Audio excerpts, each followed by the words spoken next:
Hope you guys are doing well. Welcome back. So in this video, I'm going to show you that how you can add your one passwords website as an extension in your Google Chrome browser. So let's get started.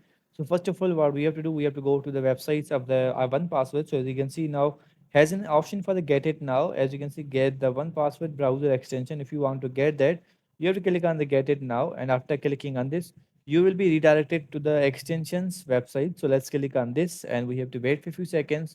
So as you can see, one password manager is here.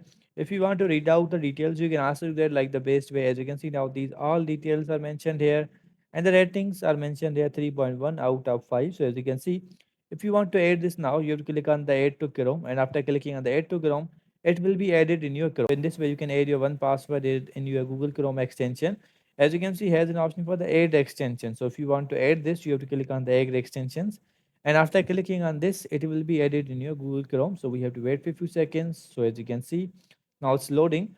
So in this way you can add that. As you can see now it's downloading and we have to wait for a few seconds again, and it after the completion of downloading, it will be automatically added in your Google Chrome's browser. You can add this in any browser. I hope you guys understand this video that how you can add this in your Google Chrome or in any Chrome. So see you guys in the next video.